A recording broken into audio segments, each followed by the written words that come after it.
গতকাল ইসরায়েলে ফিলিস্তিন এবং গোটা বিশ্বের মুসলমানদের বিরুদ্ধে ইসরায়েলের দাজ্জালের অনুসারীরা মিছিল করেছে। তাদের মিছিলের দৃশ্য দেখলেই প্রিয় নবীজির ভবিষ্যৎবাণীর কথা মনে হয়ে যায়। নবীজি সাল্লাল্লাহু আলাইহি ওয়াসাল্লাম যে কথাগুলো বলেছেন হুবহু মিল হয়ে যায়। একটু লক্ষ্য করে দেখেন তাদের মিছিলের অবস্থা কেমন, তাদের চেহারার অবস্থা কেমন, তারা কেমন করে মিছিল করতেছে এবং তাদের চেহারার আকৃতিটা কেমন।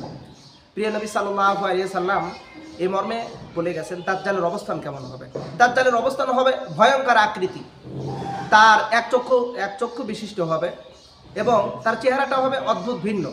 অথচ আমরা কালকে ইসরায়েলের এই ইহুদিদের মিছিল দেখে আমরা কিন্তু ঠিক কথাটাই মনে হয়ে গেল।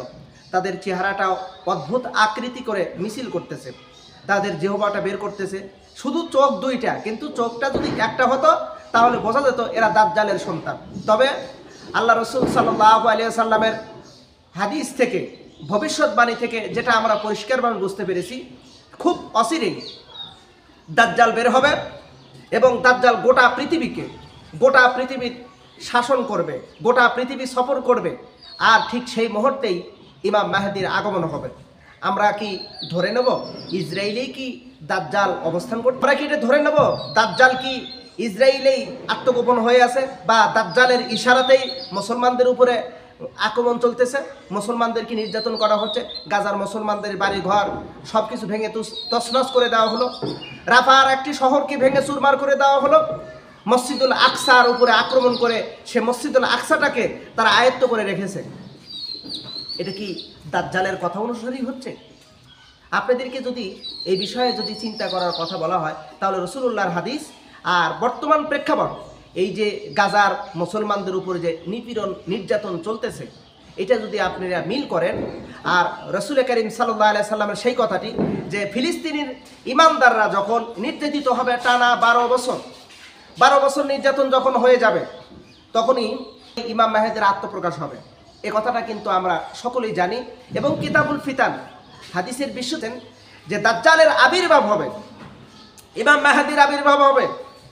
টানা 12 বছর যখন ফিলিস্তিনির মুসলমানরা মার খাইবে, বাইতুল আকসা মসজিদ যখন ইসরায়েলেরা দখল করে নেবে, মুসলমানদেরকে সেখানে ঢুকতে দেবে না, ঠিক সেই মুহূর্তে ইমাম মাহদির আত্মপ্রকাশ হবে। আমরা গতকালকের মিছিল দেখে অবাক হয়ে গেছি। মুসলমানের বিরুদ্ধে, ফিলিস্তিনির বিরুদ্ধে দাজ্জালের অনুসারীরা মিছিল করতেছে, তাদের চেহারা আকার আকৃতি অদ্ভুত। অবাক হয়ে গেলাম আমরা, এ তো দেখতেছি দাজ্জাল, এরাই তো সেই দাজ্জাল, এরাই সেই দাজ্জালের সন্তান। তবে আমরা এই কথা বিশ্বাস করি দাজ্জাল ইসরায়েলেই অবস্থান করতেছে, ইসরায়েলের ভূখণ্ডের মধ্যেই দাজ্জাল অবস্থান করতেছে। হয়তোবা দাজ্জালের আত্মপ্রকাশের একটু বিলম্ব হচ্ছে, ইসরায়েলেই দাজ্জালের ইশারাতেই চলতেছে মুসলমানদের উপরে নিপীড়ন নির্যাতন। তাই যদি না হবে একটু বিষয় চিন্তার, তা হলো গোটা বিশ্বের মুসলমান সংখ্যা হলো প্রায় 200 কোটির উপরে, আর সেখানে ইহুদির সংখ্যা হলো মাত্র 80 লক্ষ। 80 লক্ষ ইহুদি হয়ে 200 কোটি মুসলমানদের সাথে লড়াই করতে পারে, এত বড় দাম্ভিকতা, এত বড় দুঃসাহস কেমন করে হতে পারে? নিঃসন্দেহে দাজ্জালই তাদেরকে পরিচালনা করতেছে। ইসরায়েল কাউকে পরোয়া করে না।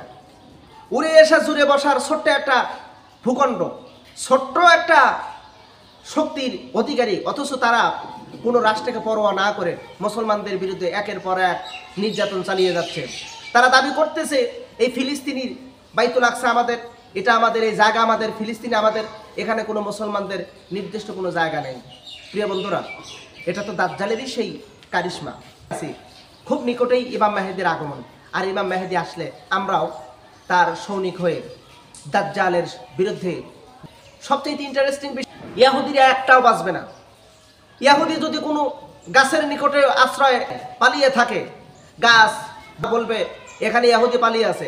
পাহাড়ের গুহায় যদি থাকে, সেখানেও পাহাড়ও ডেকে বলবে এখানে ইহুদি। খুব সন্নিকটে প্রস্তুত হন ইমাম মাহদির সৈনিক হওয়ার জন্য, প্রস্তুত হন আল্লাহর বীর সুম্মা আমিন।